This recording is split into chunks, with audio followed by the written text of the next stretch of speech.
हाँ तो बच्चों, हम पढ़ रहे हैं UP board class 10 physics chapter 1 प्रकाश का परावर्तन एवं अपवर्तन। भी हम लोग इसका भी 4 लेक्चर पढ़ चुके हैं। आज हमारा 5वां लेक्चर है। चौथे लेक्चर यानी पिछले लेक्चर में हम क्या पढ़े थे? समतल दर्पण एवं समतल दर्पण के गुण। भी आशा करते हैं भी आपको हम जितना लेक्चर पढ़ाएं, आपको पहला दूसरा तीसरा चौथा, आपको भी वो समझ आया होगा और आपको पसंद भी आया होगा। आज भी हमारा 5वां लेक्चर है, देखते हैं इसको। पिछले में हम क्या पढ़े थे? समतल दर्पण एवं समतल दर्पण के गुण और समतल दर्पण से प्रतिबिंब कैसे बनता है, ये हम चौथे लेक्चर में सीख चुके हैं। अब 5वें लेक्चर में आज हम क्या सीखेंगे? गोली दर्पण क्या है, कितने टाइप्स का होता है, और गोली दर्पण से संबंधित कुछ परिभाषाएं हैं। इनमें कुछ परिभाषाएं उनके बारे में सीखेंगे, केवल 2 हेडिंग। आप थोड़ा थोड़ा करके पढ़ेंगे तो ज्यादा अच्छा होगा, आपको भी ज्यादा चीज समझ में आएगी और आपको जल्दी से रिवीजन करने में भी आसानी होगी। चलिए चलते हैं भी अब हम अपने आज के लेक्चर पर। गोली दर्पण क्या है?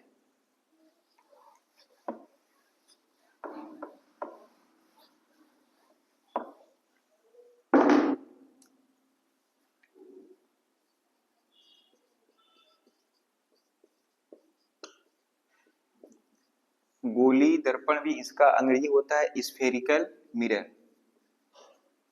Spherical mirror, spherical mirror. तो स्फेरिकल मिरर, अब इसकी परिभाषा देखा जाए तो समतल दर्पण की परिभाषा क्या थी? समतल दर्पण की परिभाषा थी जिस दर्पण का परावर्तक पृष्ठ, जिस दर्पण का परावर्तक पृष्ठ एकदम चिकना हो, एकदम प्लेन हो, उसे क्या कहेंगे? समतल दर्पण। ठीक उसी प्रकार जिस दर्पण का परावर्तक पृष्ठ गोलाकार हो, ऐसे हो, ऐसे हो, थोड़ा गोलाकार हो, उसे हम क्या कहेंगे? समतल दर्पण। नाक देखें भी, नाक का फन, नागिन, बस वही उसका अगर फन देख लिया जाए वो गोलाकार है। समतल दर्पण ठीक उसी प्रकार होता है। तो जिस दर्पण का परावर्तक पृष्ठ गोलाकार हो उसे हम क्या कहेंगे? समतल दर्पण कहेंगे। चलिए इनकी परिभाषा लिख लिया जाए। जिस दर्पण का, जिस दर्पण का परावर्तक पृष्ठ, परावर्तक मतलब भी आप समझ रहे हैं ना, जिससे लाइट टकराएगी, टकराकर घूमेगी, वही हमारा क्या होगा? परावर्तक पृष्ठ होगा। जिस जिस दर्पण का परावर्तक पृष्ठ गोली हो, जिस दर्पण का परावर्तक पृष्ठ गोली हो उसे गोली दर्पण कहते हैं। उसे गोली दर्पण कहते हैं। जैसे देखा, जब ये दर्पण मान लीजिए ये हमारा कांच है, अभी ये हमारा सिंपल से कांच है। अब इसको इधर से पेंट कर दिए, एक तरफ पेंट कर दिए, एक तरफ पेंट नहीं किए, अभी हमारा बन गया दर्पण। लेकिन देखा जाए तो इसका परावर्तक पृष्ठ कौन सा? भी ये वाला है। इधर तो पेंट दिए ना, उधर से लाइट टकराएगी पर उसमें दिखाई नहीं देगा, पर इधर भी है, जिधर पेंटे नहीं भी वो हमारा क्या होगा? परावर्तक पृष्ठ होगा।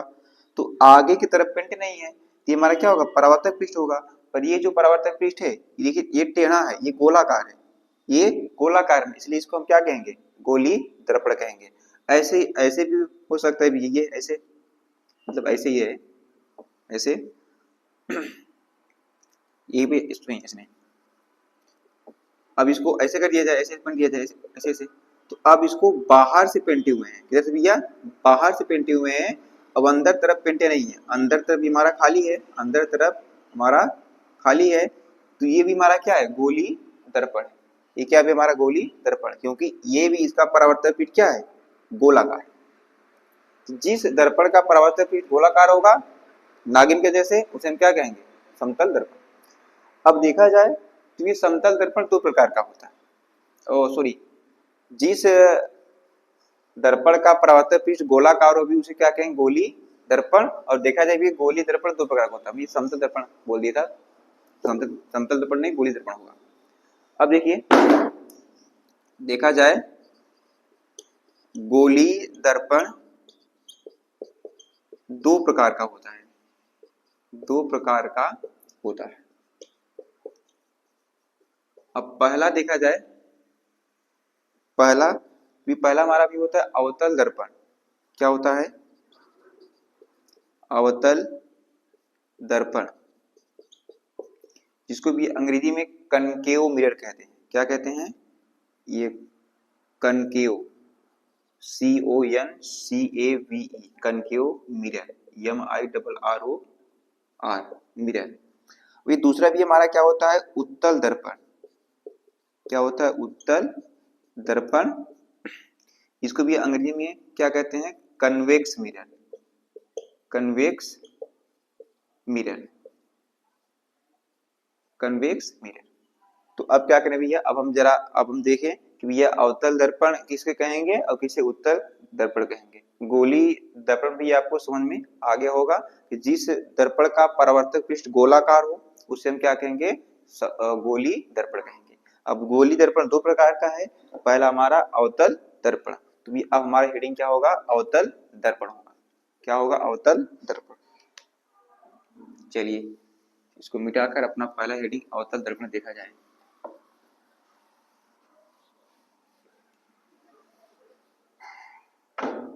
ये हमारा पहला हेडिंग क्या है इसमें? अवतल दर्पण। अवतल दर्पण, अवतल दर्पण, इसकी परिभाषा एकदम सिंपल है, एकदम सिंपल है। जिस दर्पण का परावर्तक पृष्ठ, देखा भैया गोली है तो उसका पृष्ठ जो परावर्तक पृष्ठ होगा वो गोलाकार होगा। अब इसकी परिभाषा क्या कहता है कि जिस दर्पण का परावर्तक पृष्ठ धंसा हुआ हो। मान लीजिए ये कोई दर्पण है, इसको बाहर से पिंड दिए हैं, बाहर से पिंड दिए हैं और अंदर भी हमारा खाली है, प्लेन कांच लिए, ऐसे कांच लिए भी, एक टेढ़ा सा कांच लिए ऐसे, और कांच के ऊपर जो गोलाकारी इधर बाहर से हमने पिंड दिया, इसको बाहर से हमने पिंड दिया और अंदर पेंटा नहीं है, इसका परावर्तक पृष्ठ देखा जाए अंदर से धंसा हुआ है, अंदर से धंसा हुआ है, तो ये हमारा क्या होगा? अवतल दर्पण होगा। जिस दर्पण का परावर्तक पृष्ठ धंसा होता है उसे हम क्या कहते हैं? अवतल दर्पण कहते हैं। जिस दर्पण का परावर्तक पृष्ठ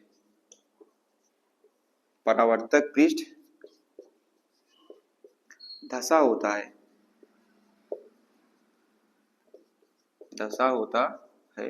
उसे अवतल दर्पण कहते हैं। अवतल दर्पण कहते हैं, उसे अवतल दर्पण कहते हैं। अभी इसकी चित्र के बारे में बात किया जाए, इसका भी चित्र होता है ऐसे, ऐसे मैंने एक दर्पण लिया और इसको बाहर से पेंट कर दिया, इसको भी क्या किया? बाहर से पेंट कर दिया, तो इसका परावर्तक पृष्ठ कहाँ है भैया? अंदर की तरफ है। किधर है भैया? अंदर की तरफ। ये हमारा क्या होगा? अवतल दर्पण होगा। ये भी हमारा क्या होगा? अवतल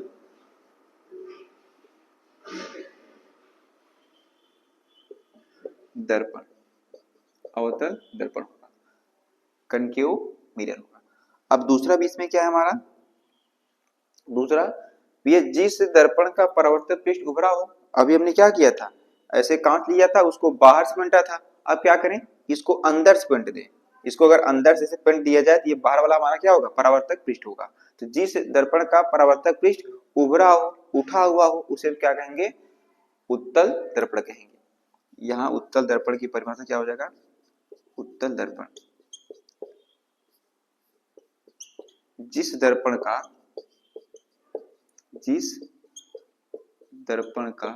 परावर्तक पृष्ठ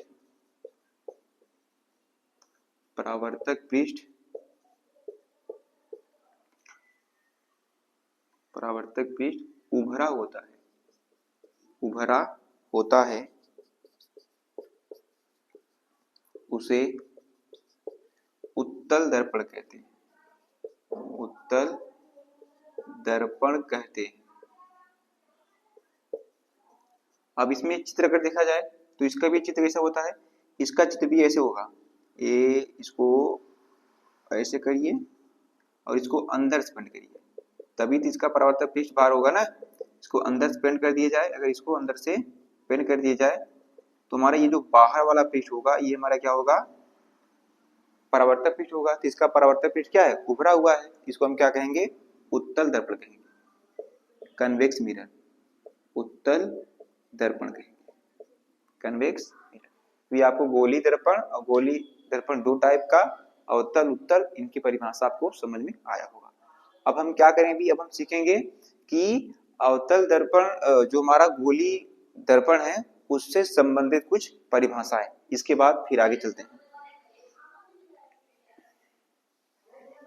गोली दर्पण से संबंधित कुछ परिभाषाएं जो है हमारा अगला हेडिंग होगा।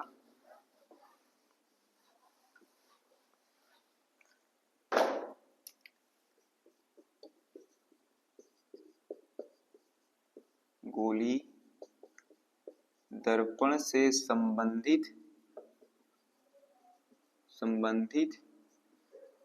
कुछ परिभाषाएं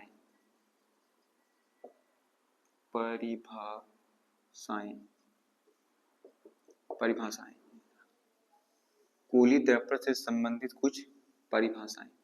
अब देखा जाए भी इसमें सबसे पहली परिभाषा हमारा होगा वक्रता केंद्र। क्या होगा? वक्रता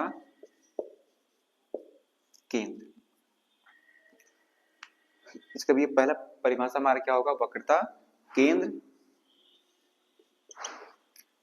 तो इसको पहले चित्र के माध्यम से सीखा जाए भी, चाहे हम अवतल दर्पण लें चाहे उत्तल दर्पण लें, चाहे अवतल दर्पण लें चाहे उत्तल लें, दोनों भी एक किसी न किसी गोले का भाग होता है। अब मान लीजिए अगर हम अवतल दर्पण ऐसे छाप दिए, हम ऐसे छाप दिए, तो ये भी हमारा क्या होगा? ये हमारा क्या होगा? ये किसी न किसी गोले का भाग है। इसको पूरा गोला कर दिया जाए, ये जो हमारा अवतल दर्पण है इसको बाहर से पेंट दिया गया है, अंदर का इसका परावर्तक पृष्ठ जो है हमारा अंदर होगा, ये हमारा अवतल होगा, तो ये किसी न किसी गोले का भाग होगा। ऐसे ही उत्तल अगर छापा जाए, इसको पेंट दिया जाए अंदर से, तो ये भी किसी न किसी गोले का भाग होगा। तो मतलब गोली दर्पण अगर ये गोले का भाग होगा तो इस गोले में केंद्र होगा, इस गोले में केंद्र होगा और इस गोले में भी केंद्र होगा। अगर अवतल दर्पण या उत्तल दर्पण या गोली दर्पण, दोनों को हम क्या कहेंगे? गोली दर्पण, ये दोनों किसी न किसी गोले के भाग होंगे। अगर ये किसी न किसी गोले के भाग हैं तो उस गोले में केंद्र होगा, क्योंकि बिना केंद्र का गोला बन नहीं सकता। तो वही केंद्र हमारा क्या कहलाएगा? वक्रता केंद्र। इनकी परिभाषा क्या हो जाएगी? गोली दर्पण जिस गोले का भाग होता है उस गोले का केंद्र ही वक्रता केंद्र कहलाता है। आपको समझ में आया होगा। अब जरा चित्र को मिटाकर इसको परिभाषा पहले लिख लिया जाए।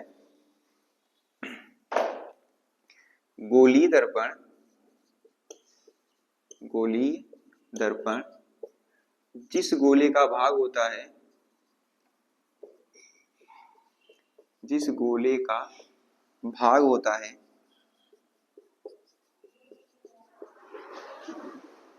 उस गोले का केंद्र, उस गोले का केंद्र वक्रता केंद्र कहलाता है। वक्रता केंद्र कहलाता है। उस गोले का वक्रता केंद्र कहलाता है। भी आपको गोली दर्पण जो हमारा वक्रता केंद्र है उसका भी यह परिभाषा आपको समझ में आया होगा। ये गोले किसी न किसी गोले का गोली दर्पण किसी न किसी गोले का भाग होता है और उस गोले में एक केंद्र होगा, वही केंद्र क्या होगा? भी हमारा वक्रता केंद्र होगा। अभी इसमें देखा जाए हमारी दूसरी परिभाषा है वक्रता त्रिज्या। वक्रता, इसे अंग्रेजी में हम नाम नहीं लिखे, इसका अंग्रेजी में होता है सेंटर ऑफ कर्वेचर होता है। क्या होता है? Centre of curvature. Centre of curvature होता है भैया, सेंटर ऑफ कर्वेचर। इसको अंग्रेजी में सेंटर ऑफ कर्वेचर कहते हैं। एक चीज और भी, एक चीज और, ये जो हमारा वक्रता केंद्र होता है इसे कैपिटल सी से प्रदर्शित करते हैं। इसे कैपिटल सी से प्रदर्शित करते हैं। इसे कैपिटल सी से प्रदर्शित करते हैं। मतलब जहां भी हमारा वक्रता केंद्र होगा उसको सी से लिखेंगे, क्योंकि भी इसका नाम अंग्रेजी में वक्रता केंद्र सी से आ रहा है, इसलिए इसको हम वक्रता केंद्र को सी से लिखेंगे। अब इसमें हमारा दूसरा हेडिंग है भैया वक्रता त्रिज्या। वक्रता त्रिज्या, अब इसकी भी परिभाषा देखा जाए, ये इसको कहते हैं, चलो ठीक है, इसको अगर इसकी परिभाषा देखा जाए तो क्या होगा, अभी भी हम क्या बताए कि गोली दर्पण किसी न किसी गोले का भाग होगा। चलिए मान लेते हैं एक दर्पण छापिए यहाँ पर, अगर इसको पूरा गोला कर दिया जाए तो ये गोली दर्पण क्या होगा, किसी न किसी गोले का भाग होगा, और उस गोले में त्रिज्या भी होगी।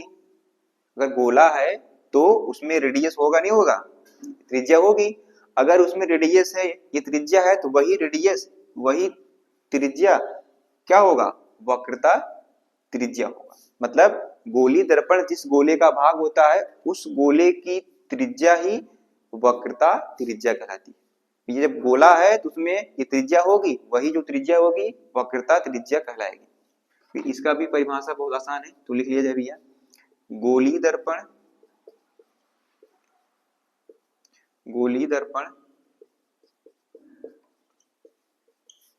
जिस गोले का भाग होता है, जिस गोले का भाग होता है उस गोले की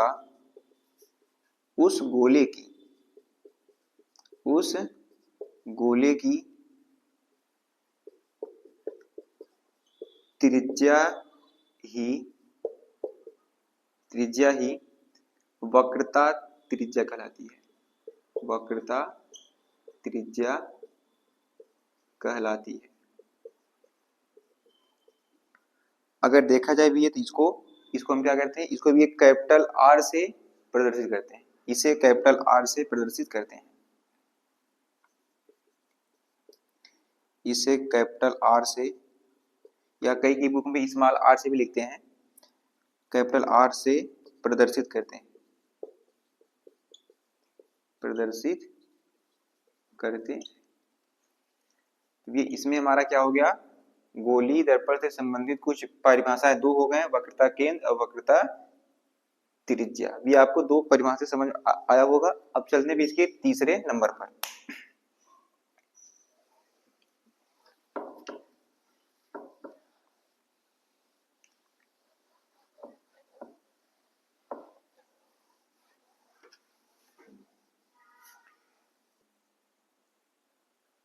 हाँ, तो ये हमारा तीसरा वाला क्या है, भी हमारा तीसरा परिभाषा है ध्रुव।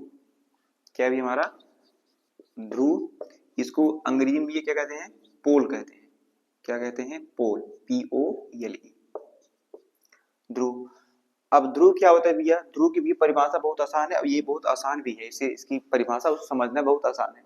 क्या है भी इसमें कि दर्पण हमारा जो गोली दर्पण होगा, चाहे वो अवतल हो चाहे वो उत्तल हो, उस दर्पण की जो मध्य का भाग होगा, बीच के जो मध्य का भाग होगा, बीच का मतलब दर्पण के मध्य बिंदु को, दर्पण के एकदम बीचों बीच में आधे आधे पर जो बिंदु होगा उस बिंदु को हम क्या कहेंगे, ध्रुव कहेंगे।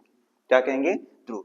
तो गोली दर्पण के मध्य बिंदु को हम क्या कहते हैं, ध्रुव। बहुत आसान है, यहाँ भी है बीच में, यहाँ बीच में क्या होगा, ध्रुव।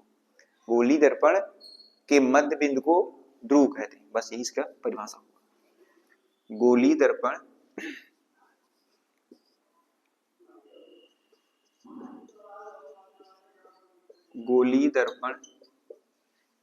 के मध्य बिंदु को गोली दर्पण के मध्य बिंदु को क्या कहते हैं भैया, ध्रुव कहते हैं, ध्रुव कहते हैं।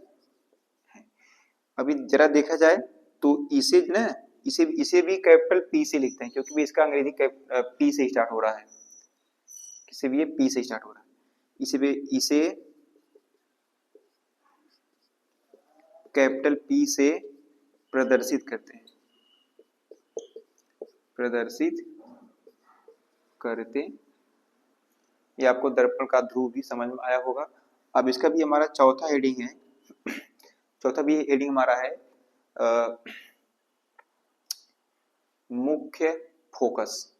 क्या भी हमारा मुख्य फोकस या मुख्य अक्ष, पहले मुख्य अक्ष सीखेंगे फिर मुख्य फोकस सीखेंगे। ये हमारा चौथा हेडिंग क्या होगा, मुख्य अक्ष, मुख्य अक्ष, जिसको भी अंग्रेजी में कहते हैं प्रिंसिपल एक्सिस। क्या कहते हैं? Principal axis, axis, principal axis. Principal में भी है, यहाँ पर थोड़ा सा मिस्टेक हो गया, प्रिंसिपल, इसमें पल ऐसे, प्रिंसिपल एक्सिस। अब इसकी परिभाषा देखा जाए तो इसकी परिभाषा भी एकदम आसान है कि अभी हमने वक्रता केंद्र सीखा और ध्रुव सीखा। देखा जाए तो ये भी हमारा क्या होगा? दर्पण मान लेते हमारा अवतल दर्पण है। अवतल दर्पण का गोला बनाया जाए, ये केंद्र कहाँ होगा? कहीं बीच में होगा। वैसे गोला बनाया जाए, ऐसे पूरा गोला बनाया जाए कहाँ होगा? बीच में होगा। और ध्रुव हमारा कहाँ होगा भैया? ध्रुव हमारा कहाँ होगा? ध्रुव भैया बताए क्या कि दर्पण के मध्य बिंदु को, तो बीच में कहीं यहाँ पर होगा, कि यहाँ पर होगा। ये हमारा वक्रता केंद्र है, ये हमारा ध्रुव है। इन्हीं दोनों बिंदुओं को मिलाएगी जो रेखा मिलाएगी उसी को हम क्या कहेंगे? मुख्य अक्ष कहेंगे। समझ में आया? एक बार फिर से देखिए, वक्रता केंद्र और ध्रुव को मिलाने वाली रेखा को मुख्य अक्ष कहते हैं। जो हमारी वक्रता केंद्र और ध्रुव होगा, उसको जो रेखा मिलाएगी उसे हम क्या कहेंगे? दर्पण का ध्रुव कहेंगे। क्या लिखिए? वक्रता केंद्र, वक्रता केंद्र और ध्रुव को मिलाने वाली रेखा को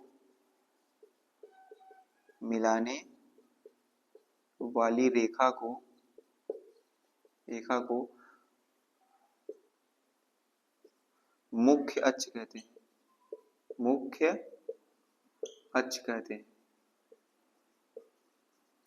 अब ये मुख्य अक्ष बस ऐसे होता है, इसे किसी भी चीज से प्रदर्शित नहीं किया जाता है। बस मुख्य अक्ष की परिभाषा आप जान लीजिए, वक्रता केंद्र और ध्रुव को मिलाने वाली रेखा को हम क्या कहेंगे? मुख्य अक्ष कहेंगे।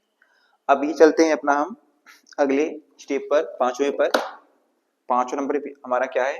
अब हम पढ़ेंगे क्या? अभी हमारा मुख्य फोकस पढ़ेंगे। ये आपको ध्रुव भी समझ में आया होगा, मुख्य अक्ष भी समझ में आया होगा। अब इसकी 5वीं परिभाषा पर चलते हैं, जो कि हमारा है मुख्य फोकस।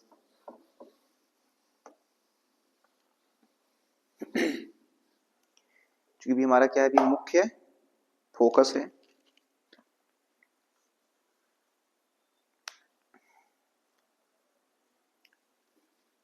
मुख्य फोकस,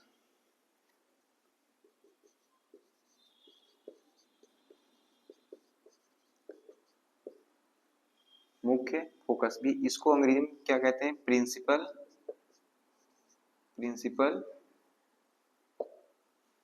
फोकल, प्रिंसिपल फोकस कहते हैं। प्रिंसिपल फोकस, FOCOUS,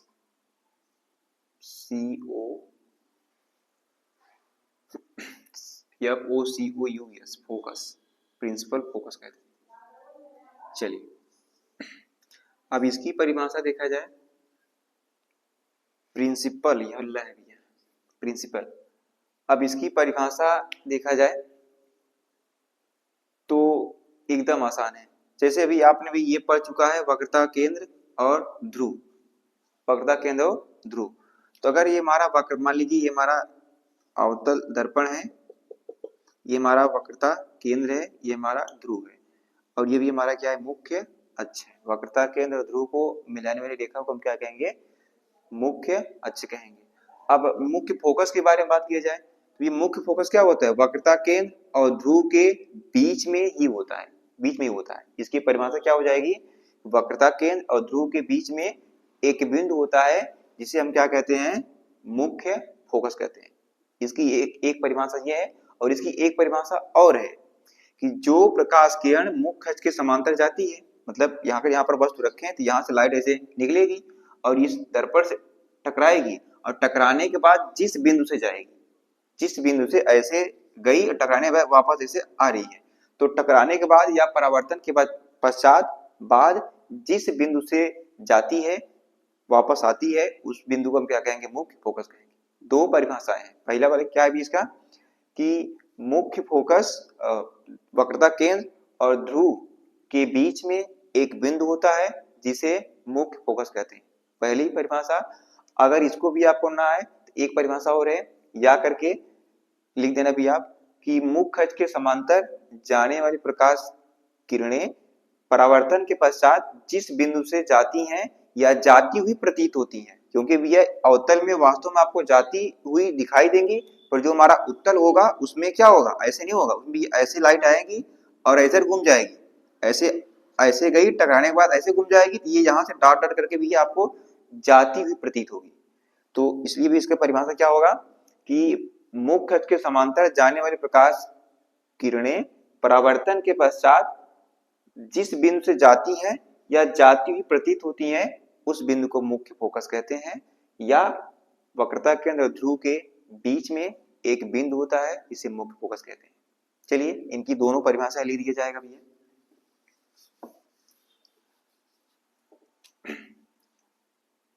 वक्रता केंद्र, वक्रता केंद्र तथा ध्रुव के बीच में एक बिंदु होता है, एक बिंदु होता है जिसे मुख्य फोकस कहते हैं, इसे मुख्य फोकस कहते हैं। पहली परिभाषा, या एक परिभाषा और है, मुख्य अक्ष के समांतर, मुख्य अक्ष के समांतर जाने वाली प्रकाश किरणें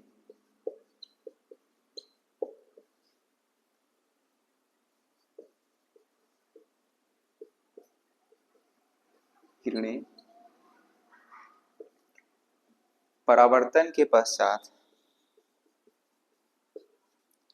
परावर्तन के पश्चात परावर्तन के पश्चात जिस बिंदु से, जिस बिंदु से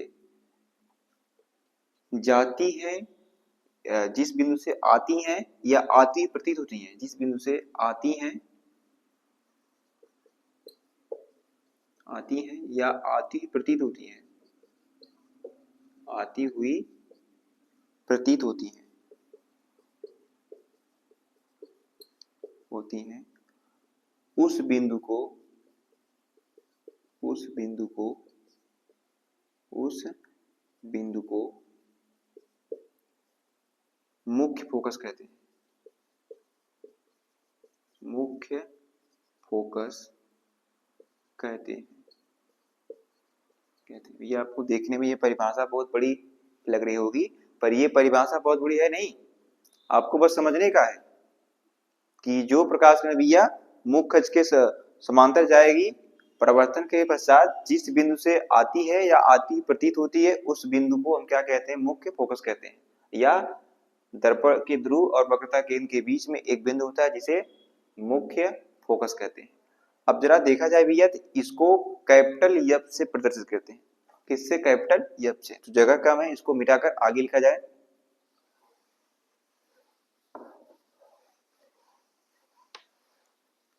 आप भी अगर कॉपी कलम लेकर लिख रहे हैं तो जस्ट जो परिभाषा लिखे थे आप उसी के नीचे लिखेंगे। हमारे पास जगह कम इसलिए मिटाकर हम ऊपर लिख रहे हैं, ऐसा नहीं आप भी ऊपर लिखेंगे, आप यहाँ नीचे से लिखेंगे।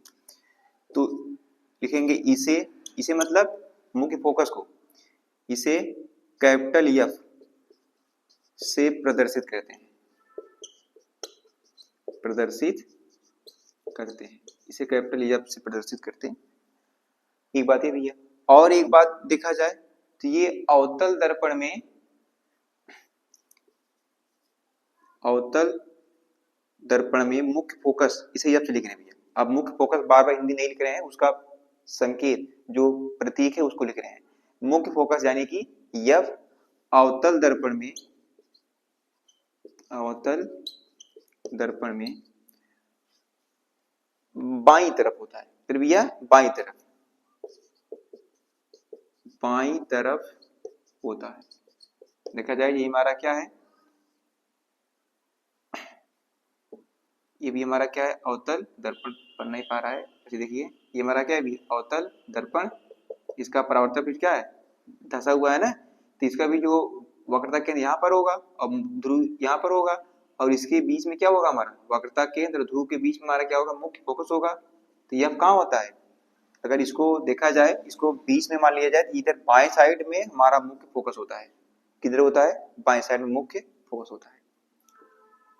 और उत्तल दर्पण की बात किया जाए, उत्तल दर्पण में इसका परावर्तक पृष्ठ देखा जाए तो ऐसे होता है, उभरा हुआ होता है, और इसका वक्रता केंद्र होता है, इधर होता है, और ध्रुव यहाँ पर होगा, इसी के बीच में हमारा क्या होगा, मुख्य फोकस होगा। तो इसमें उत्तल दर्पण में हमारा मुख्य फोकस दाएं तरफ होता है, दाहिनी तरफ होता है।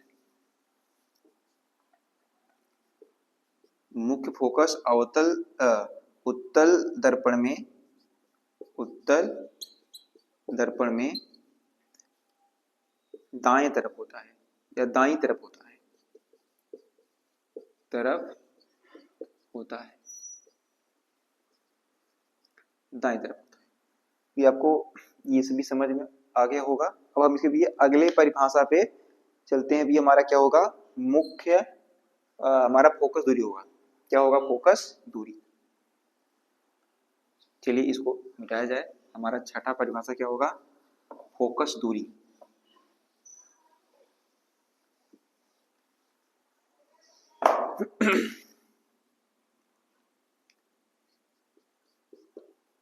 फोकस दूरी, इसको भी अंग्रेजी में फोकल डिस्टेंस कहते हैं।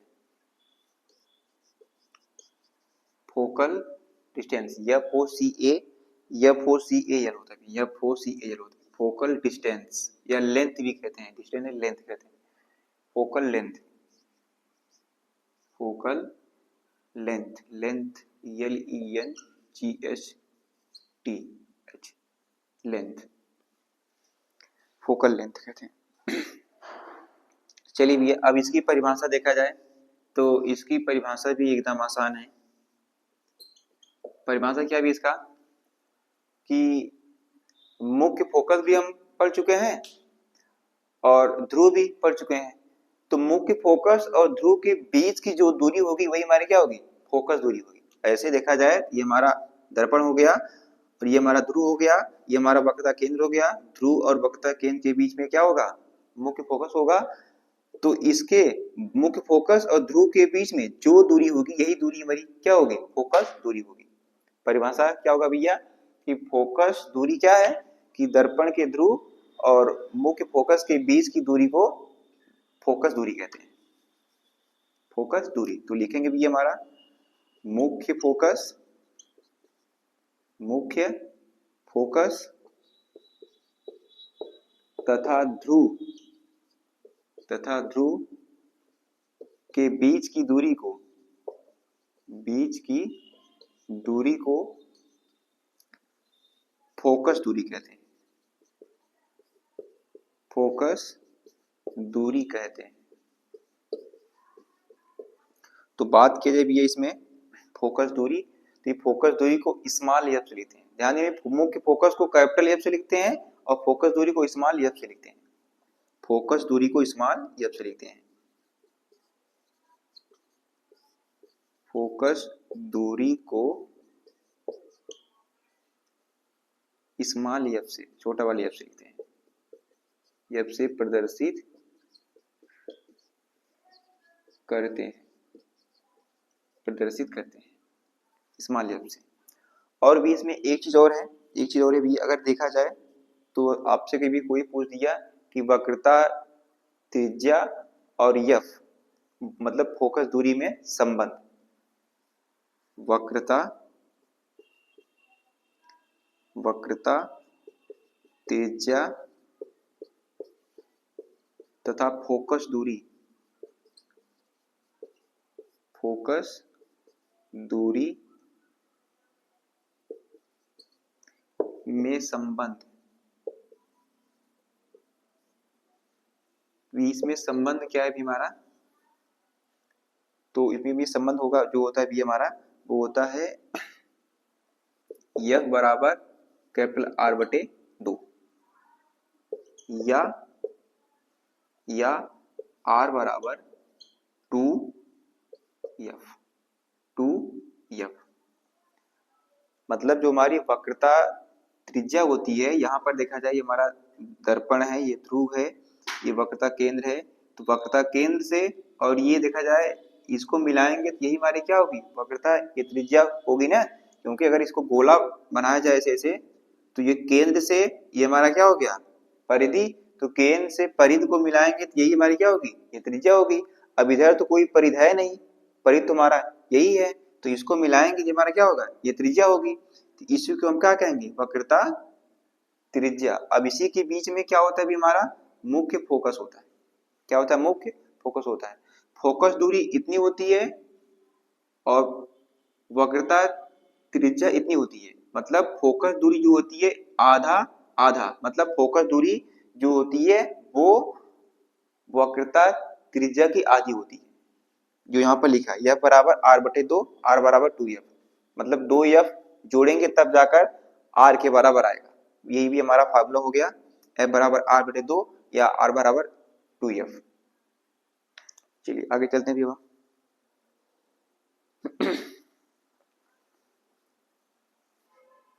तो भैया हमारा क्या था भैया कि गोली दर्पण क्या है वो पढ़ लिए, कितने टाइप का होता है वो पढ़ लिए, और गोली दर्पण से संबंधित परिभाषा पढ़ लिए भैया। आपको भी आशा करते हैं ये सब ये समझ में आया होगा। अगर आपको न समझ आया हो तो आप एक बार वीडियो फिर से देखिए, फिर भी आपको समझ नहीं आ रहा है तो आप क्या करें, कमेंट करिए, आपको कमेंट का भी जवाब देंगे। और भैया आपको वीडियो अगर पसंद आया है तो आप लाइक करिए ताकि हमारा भी उत्साह बढ़ सके। धन्यवाद।